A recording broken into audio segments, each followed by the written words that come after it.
1, 2, 3, 1, 2, 3, 4, 5, 1, 2, 3, 1, 2, 3, or it's 3 and 2, but it's a 5/4 bar. Now, Buddy Rich and 5/4 are not, they just don't mix because he's the 4/4 drummer. But my brother Joe was playing at the time, and we were doing the Sands Hotel. And so he had Joe get up and play the chart for him. So Buddy's sitting in the audience, and my brother Joe, of course, he could play 5/4. So he played the chart, 1, 2, 3, 1, 2, 3, 4, 5, 1, 2, 3. He played that chart, and then Buddy said, "Okay, get off the drums." And then he went up and played it because he just memorized it from what he heard. I used to ask him because I remember we played a show for Columbia Records, I believe it was for some record company. It was Maynard Ferguson, Count Basie, and Buddy's band. And so Basie wanted Buddy to come up and sit in. He said, "Come on up and sit in." So Buddy came up and sit in. They played a tune called Whirlybird. Buddy knew all it. Every shot, he caught everything.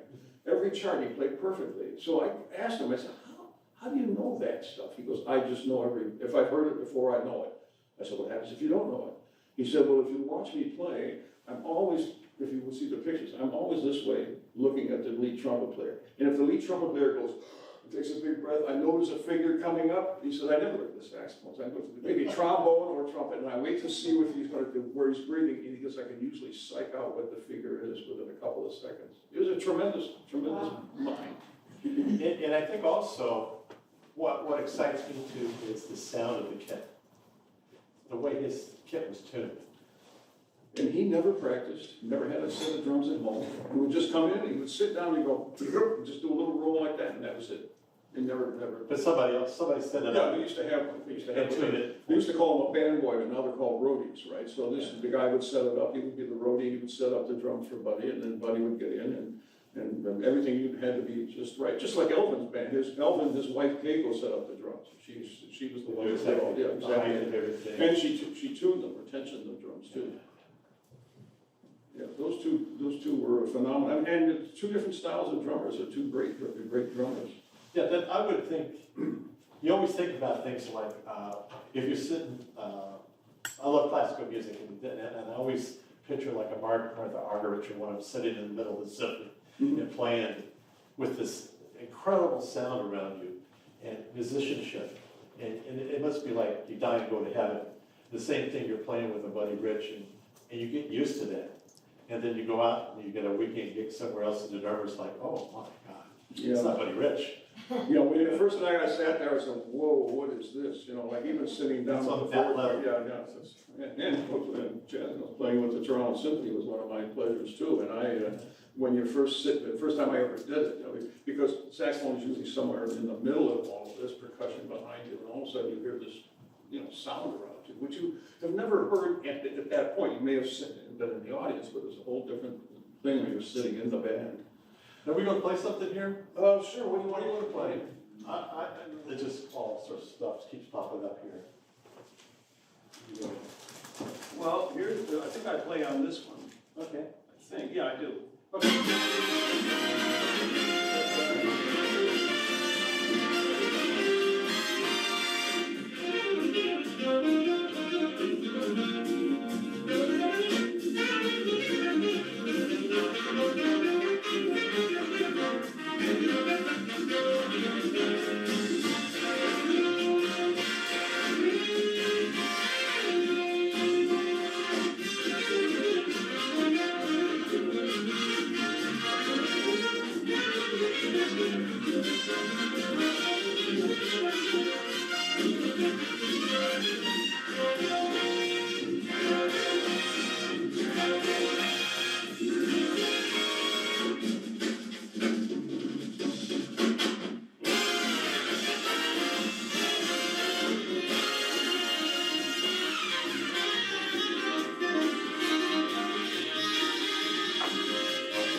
had to do when I was playing with a big band like that, you have no time to breathe or leave space or a lot of the things that you like to do in music because it's like shotgun tenor, I used to call it. You had to be there all the time. You basically had to fill up all the space.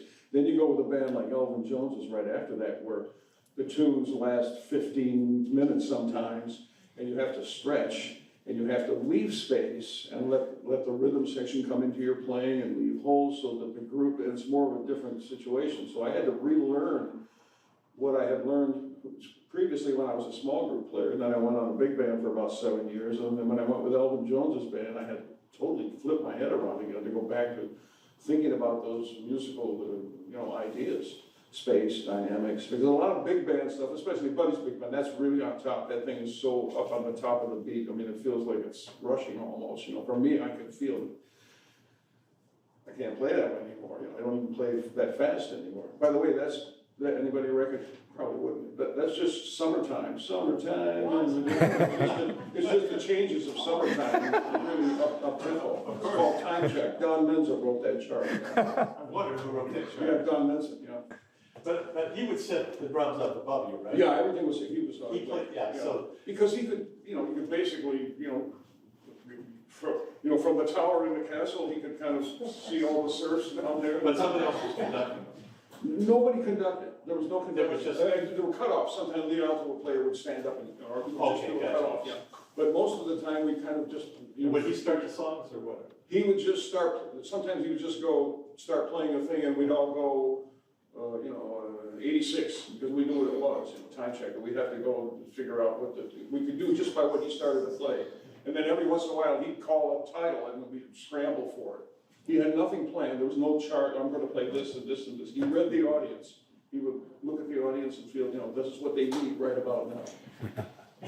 Or he would, he'd come out and do a 15-minute monologue sometimes, like a comedy bit, or talk, or, bits with the audience. And how long would these be, like 3 sets or 2 sets a night, or just basically 2 sets a night? Sometimes a 1 hour show, sometimes, but most of the times it was 2 sets. Now, what about with Sinatra? What was that like? Sinatra, we would you'd do 15 minutes, or you'd do West Side Story and then bring Sinatra on. That was it. Now when he traveled with himself, with his own act, he would have a comedian, and then some other small thing, and then he would come out with sometimes 2 or 3 things before he came out and did his thing. Yeah. Tony Bennett he had a comedian. We did a month at Caesar's Palace. He had a comedian named Sid Mark come out. He'd do 15 minutes, or Flip Wilson would come out and do it, and then the main act would come on and do their thing. I remember working at Caesar's Palace, and I remember talking to the orchestra, and I asked them, I said, who was the favorite person you ever backed? And they said, Frank Sinatra. Probably, yeah. And I said, why? And they said, because he came out, just never said, always nice to you. You just did a quick run through. Yeah. And then at the end of the night, he came out one by one. There were 60 people in the orchestra, and he put a $100 bill in your pocket. Yeah, a lot of them. I mean, all the ones I worked for, I always gave you gifts, or did something for the band afterwards, especially if you worked the Royal York Hotel in Toronto here. I worked there with many of these. So many of the ones I worked with on the road with Buddy Rich when I moved to Canada, they were all coming here to play. Jack Jones, Nancy Wilson, who else was on there? Tony Bennett. They were all people I backed in my early career, and then they came to Toronto when I was there again with them in the Ella Fitzgerald. But they all came to the Royal York during that time when Gino Embry was booking it. So I got to play with them a couple of times. So I asked them who was the worst, and they said Wayne Newton. The worst? Yeah. What was it? And I said, why is that? Because he never left the stage. Oh. He said it'd be 4 hours a night. He says if one person was left in the audience applauding, he figured he had another 2 hours. They couldn't take it. Yeah, the ones I liked working with Tony. But Ella Fitzgerald was just so great. Yeah, your brother was the drummer for 20 minutes. For how many years? Yeah, for a long time. God, I forget how long. For a long Yeah, I forget. At least 5, 6. And Tony Bennett was truly a nice man. For me, he was always good. And then Joe, the guys in the band probably have different stories. He was good. I mean, he always, he would always be nice to me. We used to hang backstage with him, and he gave me we would always talk about Lester Young. That was his big Lester Young and Billie Holiday. And I remember him telling me, he said, I've always wanted to do an album of Lester Young songs, and he says, and I've got the perfect title for it. It's gonna be called Lester Days. And I thought, So when I moved to Toronto, then years later, Steve Wallace was starting a Lester Young tribute band. We called it Lester Days. I said, I got this from Tony Bennett. I stole it from him because he never made the album. So I said, and then, I'd see him on the road with my brother. Of course, he was always nice to me because I guess my brother was playing drums with him. It's interesting. Now, did you do the road in York? With him, yeah. Many Okay, times. with him there. Now, that was Lou Janetta, right? Louis Janetta, well, Gino Embry booked it. Louis Janetta was the maitre d'. Yeah. Maitre d' of it, and I think Gino Embry was booking it or like an actor at the time. I knew the Peggy Lee. Did you do the Peggy Lee? I never played with Peggy Lee, so one singer And Ella Fitzgerald. I played with Ella many times, yeah. I have a wallet that she gave me at one time. Well, all the guys in the band got a leather wallet after 1 week, and then it said thanks Ella in gold on it. And then when she played the Royal York, she would always have the dressing room stocked with, scotch and sodas and what have you, and food after every set, every night. She never used it. She only came and used the dressing room just before she went on, so she never used it. She dressed upstairs. Should I tell the Craig Russell story? Craig Wilson? Craig Russell. Oh, the Craig Russell story. Oh, yeah, Craig. Okay. Did they know who Craig Russell is? You ever had the world's greatest drag queen? Yeah, Craig Russell. Anyway, I was music director, and we were going to play New York City, the Bottom Line. Bottom line, yeah. And they didn't know who to book, so they asked me, and I called Pat. And Pat put together like players from Lionel Hampton's band, Yeah. from I think somebody. Well, Buddy Rich's band, ex-Buddy Rich guys that were in New York. I mentioned all these players, and they didn't know what they were getting themselves into. And it was out there. And so I did the rehearsal at my house. I think Pete Magadini was there, and Danny Plumby. We were rehearsing stuff, and then Craig looked at Pete Magadini, and he goes, "Didn't you play for me at Royal York?" And he goes, "Yes." And he goes, "I never want to see you ever in my life again." Well, that was bizarre. Really? Wow. Yeah, he just said, I remember you. You play all that weird time stuff. And he goes, "You messed my tunes up." And so anyway, I think it was just hilarious stuff. And so we go to New York, and we're playing 2 nights at the Bottom Line. And we have, about 12 pieces in the band. An amazing band, and they could read anything. And we went through the material, but I also told, I think it was Steve Slagle. Steve Slagle, the only also played. We said that when he did Peggy Lee, he would do obscene things to your ear. And he did. He went over, we were doing Peggy Lee, one of her tunes and everything. He went over and just creamed Steve Slagle's ear while he was playing. But Steve Slagle thought it was so funny that he started telling jokes, and it kind of like cooled out the whole thing. Yeah, I remember that. But we had probably, I can't even express how hilarious it was. I did a little bit of contracting like that. I remember contracting for Bob Hope one time, and they called me and says, it's 18 musicians. I have 4 guys in the symphony, 4 or 5 people playing this violins, and kind of a small string section, some woodwinds. And I wasn't even playing.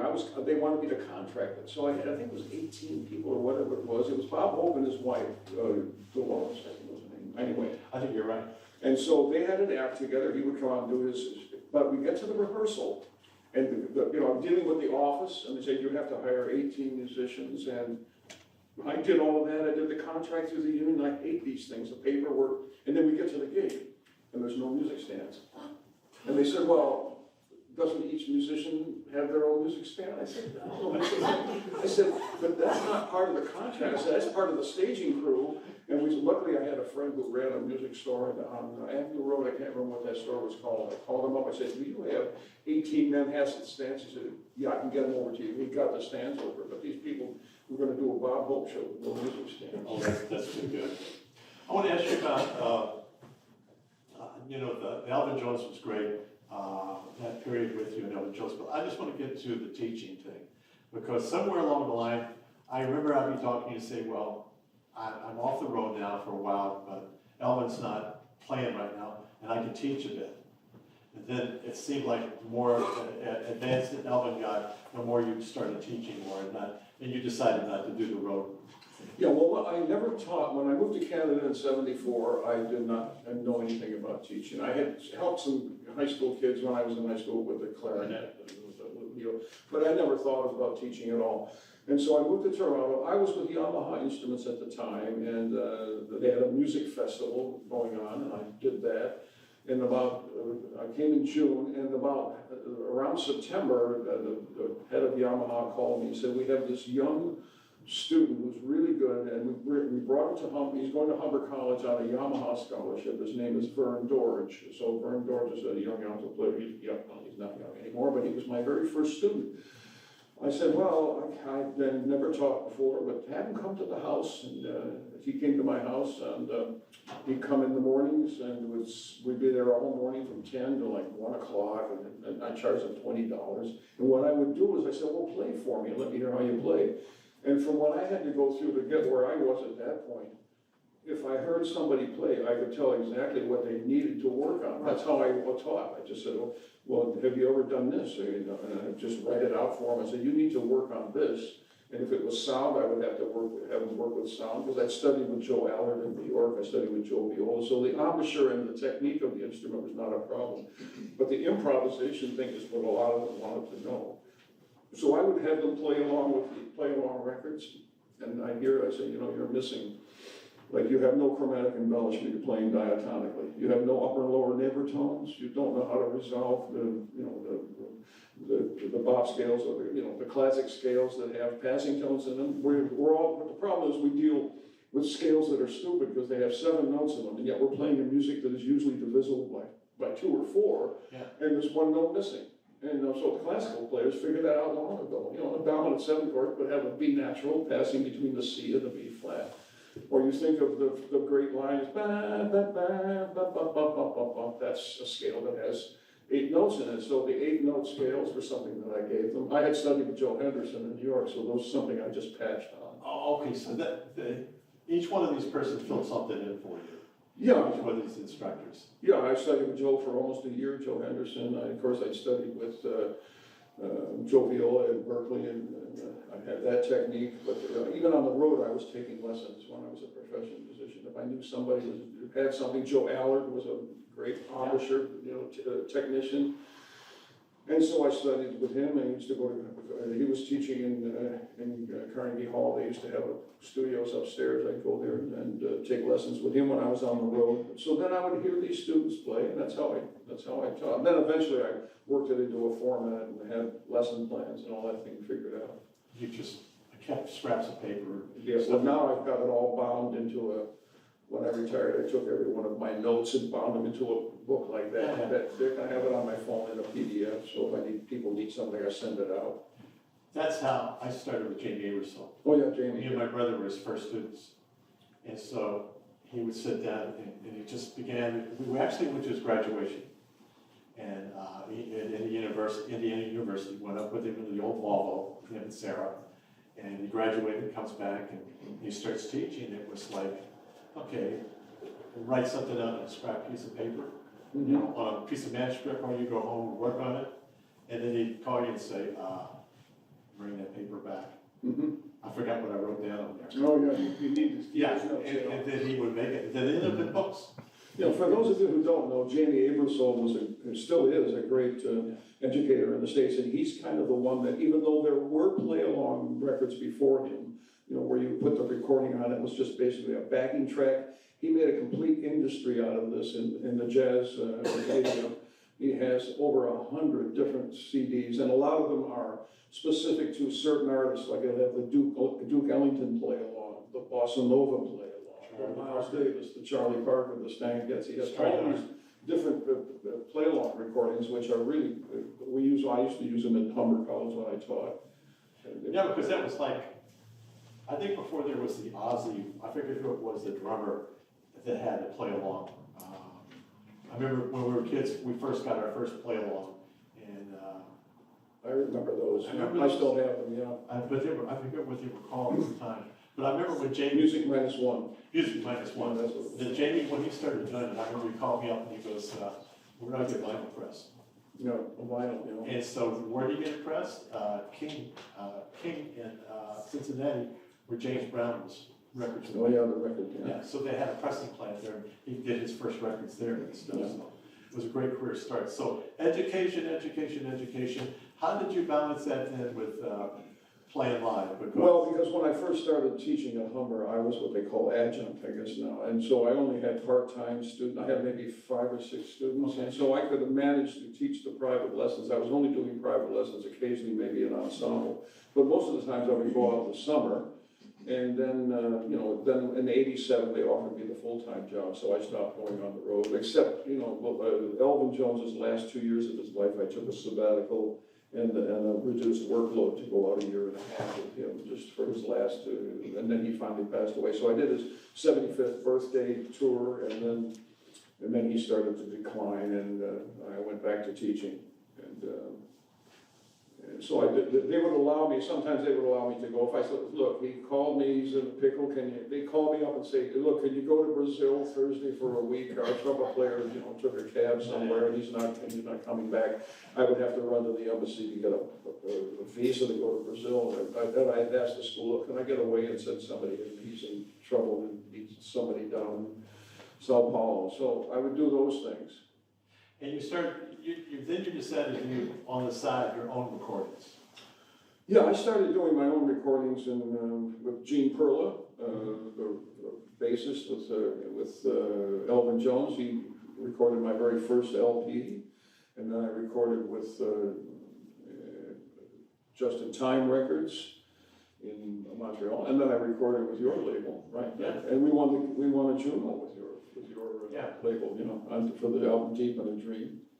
And then I never really pursued, the first album I did was with a piano player, Harold Dango, a bass player named Alfonso Johnson, and my brother Joe and myself. We did a But you did a thing with Greg Pilo and George. George McFetcher, that was called Virgo Dance, that's That's with Jim West in Jim West. Montreal. Yeah. That was my very first, it was the first LP where after we did the recording, vinyl record, in the studio, they said, we need 2 extra songs because there's something new called a CD that's coming out. I think they're going to be a little bit longer, so could you do 2 extra songs in case this format comes in? So we recorded 2 extra tunes, and of course, the CDs eventually did come in, but we were right on the cusp of that CD just coming through. So why don't you play something from Deep in the Dream off of that? I can't play it off of this. Let me see if Deep in the Dream was here. Yeah. And did it Deep in the Dream. Deep in the Dream is a tone. I learned this from, I guess, Sinatra, but Chet Baker also recorded it.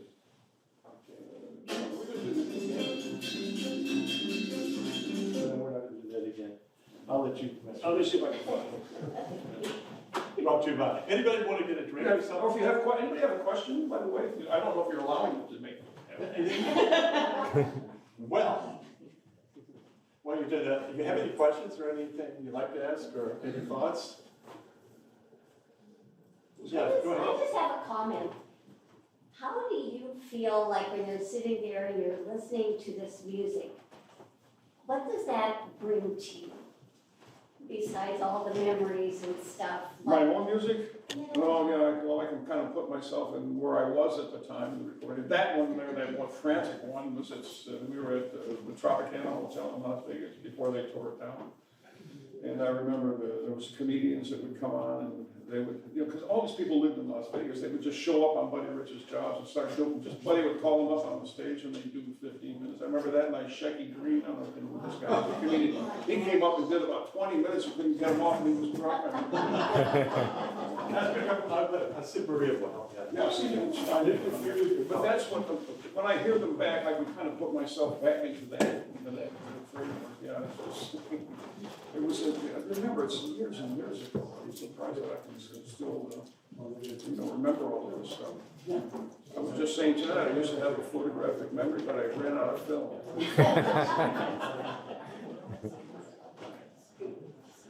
I've got some sweets. Anybody else, any questions? I mean, if you have a question. You want to play off the CD player? Oh, you want to, is that song one off your CD? Deep in the Dream is on there, yeah. Song The one. one that I played at the beginning of the. Yeah, it was. Yeah, it's the one on the CD. Okay, where's the one from? It's on the computer. Here it is. Okay, great. Oh, it's on the, it's in the CD. This is Bill's label, and, I recorded. I picked some of my favorite ballads that John Coltrane never picked on his ballads album. So I was looking for tunes, and ones that most people didn't play.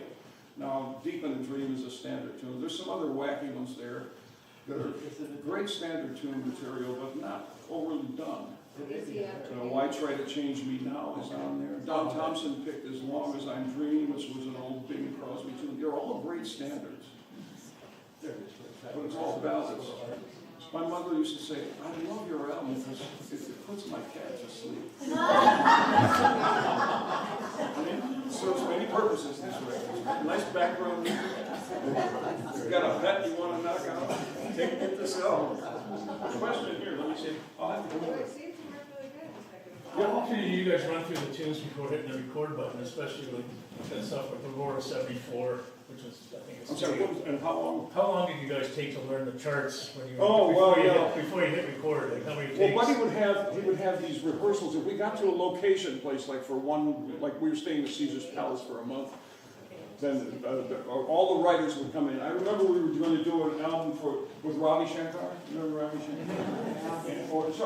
And Ala Raka was Ravi Shankar's drummer. And so they wanted to do an album with him and Buddy Rich. So what they would do is find a studio, they'd bring all these writers in with their charts, and the band would sight read them, and Buddy would sit there and say, okay, no, I don't like that one, yes, no, and then he'd pick this material, and then he'd buy them. Sometimes the guys never got paid, but he would buy these charts, and then we'd just start playing them on the road as we worked them out. But we were really good sight readers, all of us. I mean, you had to be able to read. Like somebody throws something in front of you, you had to be able to read it quickly. That's one of the things that I learned at Berkeley, was because I was not a really good reader in school. When I was in school, I was more of an ear player. I could read, but I wasn't great. But when I went to Berkeley, I was there, they called it a performance major. No, performance major meant you took some courses, but they gave you all kinds of hours on your horn to practice. So I was talking to some of the other guys and said, what are you studying? Well, I'm studying arranging and substitute harmony. And I wanted to know the theory. I said, well, what is that? I said, well, we're arranging majors. So I switched my direction. I became an arranging major to get all the theory and stuff behind me. So I mean, I forget what the question was. Where was I going with it? Anyway. Just how often? Yeah. So, but here's the problem. You have to write a chart. So I have a great idea for a chart. Here it goes like this. And I'm saying, well, wait a minute. What is that? How do I write that? So I had to learn how to go. I watched one at Ala Raka with. Now this was afterwards, but I learned how to. I had to say 1, 2, 3, 4, and 1, and 2, and 3, and 4, and 1. And I had to figure out what I could hear and learn how to write it out. And from doing that, I became a very good reader. And then when we did this recording with Ala Raka, the drummer, he was an Indian drummer. He only didn't speak English, but he had an interpreter with him, a young student from the university that he was teaching at. And he sat down with this guy. Now, Buddy Rich would play. They sat next to each other, and Buddy did all this flashy stuff, trying to show this drummer what to do. He's playing like this. Look at the chops I got. And then this guy, the student, would sit there and go. He'd do this. 1 and 2 and 3 and 4 and 1 and 2 and 3 and 4. He'd just do this tapping like this, so the guy could see the downbeat and the upbeat. 1, 2 and 3 and 4. So he would go, and the Indian drummer's looking at him. He goes, and then he just rattled off with what Buddy was playing because he was decoding it. And I thought, well, that's how I learned. I learned 1 and 2 and just learned how to basically transcribe my own voice. I had great lines, but I couldn't put them on paper, so it took me a long time. But all of us were really good readers because you had to. We'd get in to do these shows with some of these people, and they'd have, like 15, 20 different charts, and we were playing sometimes with flute and clarinet. We had to have doubles, what they called, so we had to be able to read that too. That was all through my Berkeley training, and so that's how you did it. You just did it. And so I'm still a pretty good sight reader. If you throw something in front of me. So you wanna, Which one do you want here? There's a question here just before we. Okay, go ahead. If you're playing something and somebody told you, can you play the whole thing again, half a key up, can you do that, stuff that? Yeah, that's difficult to do, you know, like playing, if I had to play that too. Yeah, I mean, if I had to play, let's see if I can do it. Yeah, but you transpose my, like. Yeah,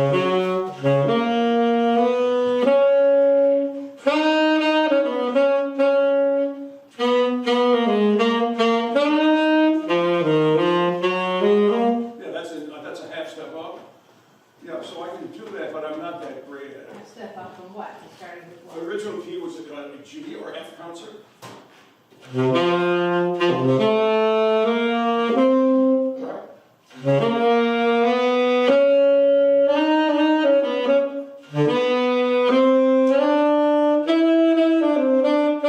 Now, where that comes in handy is when you work with vocalists, because vocalists play sometimes, especially the female vocals will sing in very difficult keys for horn players. Male vocals tend to stick around the original sheet music, printed sheet music key, but female vocal is really different. And that's another thing, learn how to play behind the vocalist so you don't jam the lyric and yet you're playing something complementary. That comes from just years of, I worked with Gladys Knight and the Pips, Martha and the Vandellas, the Temptations, Stevie Wonder, who else was in there? Diana Ross, and then all these other vocalists. And some of those you were basically improvising. Nina's, Aretha Franklin. You know, these people you have to, most of them are charted. But when I worked with Stevie Wonder, it wasn't. The first time I worked with him, it was just basically, we were playing high school gymnasiums, and you had to just make up stuff behind the vocal. So knowing the original thing, how to stay out of the way, and where to put your line underneath so you're complimenting and not getting in the way is important. But key, playing different keys, it's hard for me playing different keys. I mean, I can play in all the keys, but I'm more comfortable in certain keys because I play there all the time. Sorry, Bill, you want to? No, Yeah, I'm enjoying it. We'll play with one of these tracks. Yeah. This is Deep in the Dream. I will say this too, we're working with young vocalists coming out for the No, first. Bill works a lot with stuff. I produced a lot of albums. One of them was Sophie Millman. Yeah, so you know. We did that, and I figured on her debut that she had spent so much time in my basement, like 2 years, just going through Sarah Vaughan, just every singer. She loved them all, and she'd go away in her little pack, and she learned the songs and everything. And so when we figured her first album, we wanted to make sure that she had a Pat LaBarca on it, so that when you heard, it's the same way the other albums that we did too, with a singer who was really quality singer, and they were beginning their career, you wanted to have players like Pat out there, because they could bring something other players couldn't bring, and Pat always did it. So it was just, there was that, and William Sperandi, and sometimes in Mike Murley, and you always wanted to surround them on their debuts with somebody like that, just to do it, especially since they work so hard to get to a certain point and get their music, and it made a difference. Diana Krall, her first album, she did John Clayton. Oh, yeah, John. So she had John Clayton and all that, so she had right from the beginning, there was not that mistake album that was done at first. It went right in with the best players that made those sounds. Yeah, go ahead. I've often been pretty good with lyrics too, so I know the lyrics. A lot of these things, because I work with singers so much, I know the lyric of the tune, so I know where to stay out of the way, and I know when to play. Now, that doesn't always happen with every vocalist, but I'm pretty good with it, just through years of doing it. Yeah, play what you want to play. Is it on the CD? No, here. Oh, which one you want? Deep in. You want to do the dream? Yeah, that's it right there. There you go.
melody of the tune, and it's got some great lines, and I have to, Don Thompson is such a great piano player, and bass player, and, the harmony that he plays and how he constructs the line, the background behind it, he's just a pleasure to play with. And I've known Don since 1967, when we used to play out in 68 in Vancouver with Buddy Rich's band again, and Don Thompson was living there along with Terry Clark, Bernie Sinensky, Dave Field. All the Toronto musicians were living in Vancouver, and then when 2 or 3 years later they moved here because of shows like Hair and all those theater productions came, and there was a lot of work here, so they all came here. And I had known them from out there, so when it came time to move here, Don was one of my obvious choices to kind of team up with. You didn't do the pit band thing, did you? We're here. Yeah. I played with somebody. I tried not to play. When I moved to Canada, my thing was I'm never going to play with another big band again. I did 7 years. But I'm talking about the pit band, theater. No, I did once. Yeah. There was a show called Say Hello to Harvey. It was the movie Harvey with the Invisible Rabbit. Yeah, the puka. Yeah, so Donald O'Connor was the main actor, and Ron Collier, Canadian trombone player, he was contracting the band, and Billy Byers, famous jazz trombone player, he had written a lot of the arrangements. So I said, I'm going to try this working in the pit, because PJ Perry was in there with me, I think Sam Noto. But it just got to be,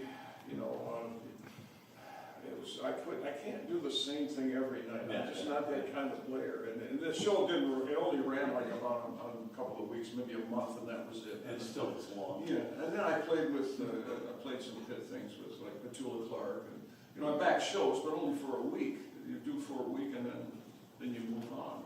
I have to change the material myself. I don't think. Could you imagine Phantom of the Opera? Being in the pit band for that? I don't know. I have to have variety when I play it. Get close. Did you used to play at the Castle George? I've got some hearing aids, so I'm gonna. Did you ever play at the Castle George? Oh, yeah, upstairs, the Castle George became George's Spaghetti House. Yeah, Yes. later on, George's Spaghetti House used to be downstairs on the And ground floor. upstairs was And then- jazz. And then upstairs they had the Castle George, and then Bourbon Street was the other club, and then upstairs they had another bigger venue with Bill Evans would come in, and Dexter Gordon would come in, and downstairs was kind of local jazz with maybe. Toronto's a tremendous jazz town. You'd be surprised how many guys in New York want to come and play in Toronto, because most of the players in New York that I know, the only reason they're living in New York is so that they can say that they're from New York. And they get jobs in Japan and Europe because it's a New York position. But there's not a lot of what we have here going on because there's just so many guys. And you have to have clubs where you pay to play, and that kind of thing. I mean, there's a lot of music, but, to have when I first came to Toronto, you could do 5 nights a week in a club. Yeah. Now it's 4 nights in some of the clubs, like the Rex and some of these jazz clubs, which is unheard of in some of the places down in the States. Plus, we went through the period when the studios were like Mo could play at night in his club, and then he could go in the studio and do like 3 jingles a day, and then another day do a film, and then go out and take a little time and tour a bit. I mean, this was always a working city for a musician. When I first moved to town, I did a little bit of that. I couldn't work for 6 months when I first moved to Toronto because of the union rules, right? You couldn't work a steady job, or you had to work, you could work one-nighters, but you couldn't work a steady gig. And so I was going up to Aurelia, which was out of the local, and working on weekends there, or sneaking across the states, because before computers they couldn't track you. And it was illegal to leave once you became a landed immigrant. Now they're going to come and bust me and put the cuffs on. Just got the ankle bracelet off and they're coming back. Anyway, so I would go back down to the States to work with accordion bands, anything I could do. And then eventually I started, when I went on the road with Elvin Jones and came back in '75, I remember going we went to Europe, and then we went to South America for the CIA. We did a tour for the U.S. government. It was called the U.S. Information Service. It was a branch of the CIA, and they sent us to every trouble spot in South America. Medellin, Cuenca, Uruguay, Paraguay, Santiago, Chile, and every trouble spot they sent us as ambassadors. And, so when I came back to Toronto, all of a sudden I started getting calls to do jingles and movie sound, odd things here and there, subbing for people. I wasn't really into the studio scene, but it did help. It was good at the time. Before we finish up, any questions you want to ask? Because I'm going to run something by Pat here towards the end. Any more questions? Yeah, if there's any- I was just gonna ask a question about Jack Long, and did you? Yeah, Jack Long was did very Jack helpful. just Yeah, pass? Jack Long was very helpful to me, Long and McQuaid. I've known Jack for years. He was a good friend, always, a kind word and a great hang.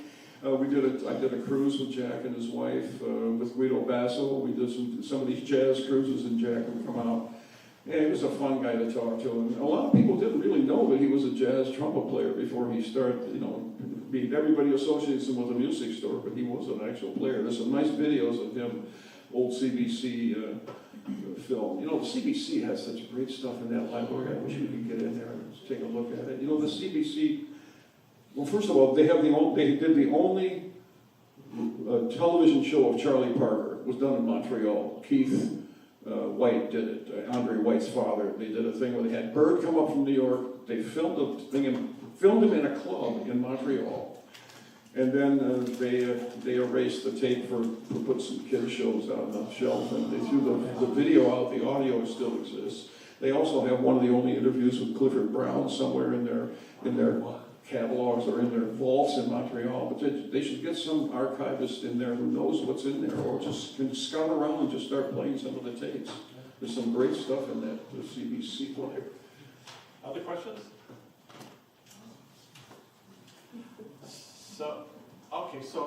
There's one there. I have two questions. They're fairly simple. How did you settle on tenor as a horn? And then the second, Well, it wasn't. How I got the instruments, when we came home from church one day, my father said, "You're all going to play." So you don't argue in a Sicilian household. You just there were trumpets, clarinets on the sofa. I picked the clarinet because my father played the clarinet. My father was a piano player, and my father played every instrument. Mostly he was a clarinet player, baritone, horn, valve trombone, piano, accordion. He played everything. So we picked those instruments. I played alto and clarinet all the way into about in 8th or 9th grade, and then I wanted a tenor because I heard Lester Young, right? So he got me an old buffet tenor, and that's how I switched to tenor. you said something about the Sicilian household, and earlier in the talk you mentioned about playing various things from the Italian tradition. Yeah. And Garth Hudson's just passed, and he came from a family whose parents were quite musical.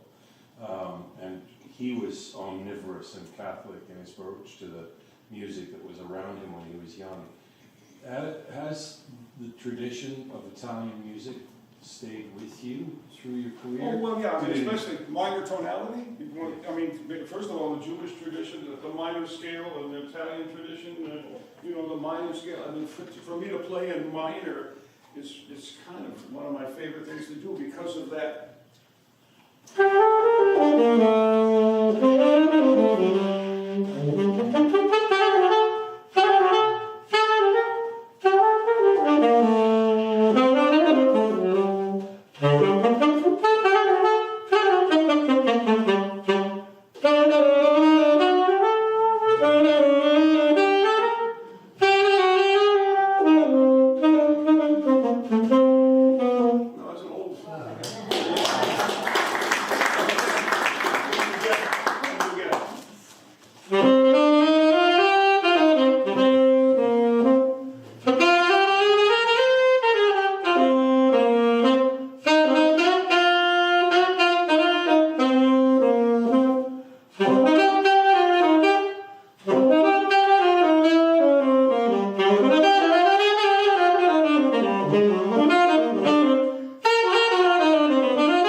I used to play this one with Tony Bennett.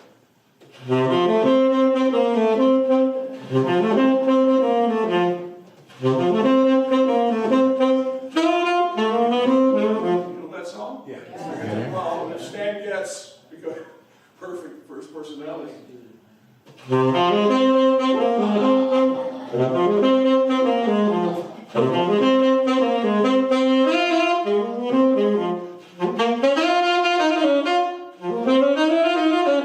the minor thing was really easy for me to play because of those mazurkas and polkas, you know, and you play it in all, a lot of the ethnic musics use those scales, right? Those double scales. Yeah.